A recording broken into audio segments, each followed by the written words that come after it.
Good morning. We are all the way to part 3 now of the Magical Unicorn Society breeding, the official handbook. We are now to the Unicorn Symbology. Throughout history, unicorns have been used in images to symbolize values and communicate ideas. Their essence and beauty have lent themselves to striking pictures found around the world, from royal crests to breathtaking works of art. The royal standard of Thora the Brave, the Ice Wanderer, appears of, on the flag of this Viking queen. A medieval coat of arms. This emblem features woodland flowers, represents two unicorns protecting the tree of knowledge. The Magical Unicorn Society's official crest. Unicorns appearing on crests and coats of arms represent power and prestige. Unicorn imagery in Greek art. Water moons and shadow nights were known to ancient civilizations and have been represented on pottery and artwork. Night shadow statue. Shadow nights appear in reality and dreams, but many artists have tried to capture them in sculpture. Some statues are believed to carry a curse. Mm. Desert, desert flames in tomb paintings. Ancient Egyptians included desert flames in pictures painted on the walls of tombs. Interesting. Now we're going to learn about water moons. Water moon unicorns are strange, water dwelling creatures, almost the polar opposite of their land loving cousins, mountain jewels. They are incredibly difficult to spot. The only time they are visible is on a clear night when they can be seen by the light of the moon and the stars. And there is one right there. There's the sea here. See, they're the water moons, they call them. Water moon unicorns are often found on the banks of major rivers across the world, from the Nile in Egypt and the Thames in England to the Yangtze in China and the Ganges in India. They can also be seen around the Great Lakes of North America and on the shores of large oceans, such as the Pacific Ocean, on the shores of San Francisco. They feature in folk tales about ghostly water dwelling horses, but water moons mean no harm, and they are certainly not ghosts. These unicorns don't just live near water, they live in it. Throughout history, sailors have told tales of seeing them out at sea during treacherous storms, galloping through the waves. Water moons are friendly to seafarers, guiding ships home on dark, stormy nights. Water moons have the longest tail and manes in the unicorn world. Their tails reach the ground or the water, and when they are racing at full gallop, their manes fly back the length of their bodies. River dwelling unicorns tend to be white blonde in color, with horns of shimmering crystal, whereas unicorns who live in oceans and lakes are pale blue with dark sapphire horns.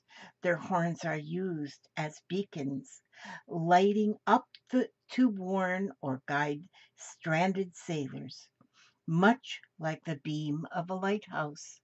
It was young Italian painter Luca di Bosca who first discovered what makes water moons so special. His discovery led to the creation of the magical Unicorn Society. Luca was born in Italy in the middle of the 16th century.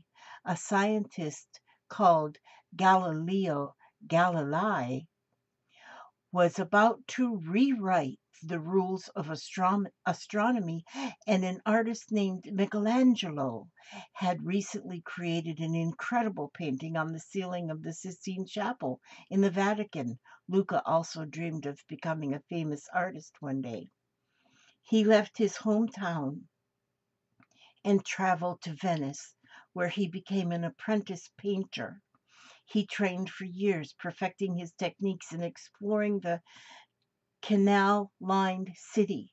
Venice was the trade hub, and wealthy merchants came from all around the world to buy paintings and decorative pottery. One night, Luca was walking through the streets of Venice when he realized he was being followed. The twisting alleys beside the canals were notoriously full of thieves. When two pickpockets caught up with him, they pounced. One snatched Luca's money, and the other gave him a hammer blow punch to the jaw, which sent him tumbling into the canal. Ooh. Luca plunged deeply into the water, unable to swim, began to sink beneath the murky depths. As panic turned to desperation, he noticed a strange light flickering in the canal floor. The light grew stronger, and Luca thought he could see an animal appearing through the gloom. Was it a horse? Exhausted and delirious, Luca passed out, but not before he glimpsed a shining crystal horn protruding from the creature's head. When he regained consciousness, Luca found himself slumped on the path beside the canal. Somehow, he had cheated death. The streets were empty. Who had helped him? Had he been saved by the strange underwater creature? That seemed to be the only explanation, but it couldn't possibly be true. The creature had looked a lot like a unicorn, something Luca thought only existed in myths. Luca recovered from his ordeal, but he was forever changed by it. He began painting the horned creature and that he had seen in the canal, and it featured in what would become his most famous masterpiece. He also began having strange visions of the future, of traveling to distant lands and meeting others who had encountered these elusive creatures.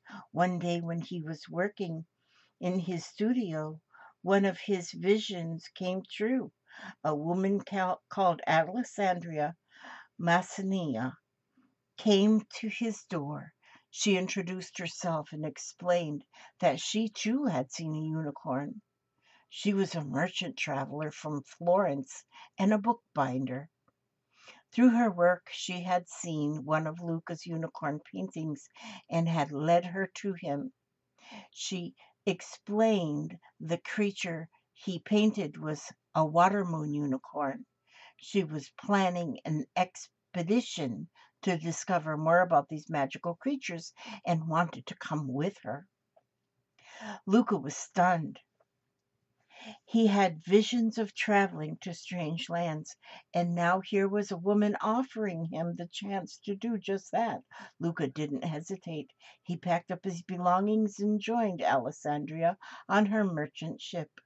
They sailed to the four corners of the earth, trying to discover other sightings and encounters with water moons. Their studies proved that any human who gets close to this kind of unicorn experiences dreams and visions in which they can see what the future holds. By the time Luca and Alessandria returned to Venice, rich and successful explorers, they had seen many varieties of unicorn and heard all sorts of ancient tales about them. They decided they dedicated their lives to complying the knowledge creating a library of books written and bound by Alessandria and illustrated with Luca's wonderful paintings. And so the magical Unicorn Society, as we know it today, was born. The lore of the water moons, their unique quality. Water moons live exclusively in and around water. Their horns. Water moons that live in rivers have clear crystal horns, while water moons that live in the oceans or lakes have horns of sapphire. Their appearance. They have the longest tails and manes of all unicorns.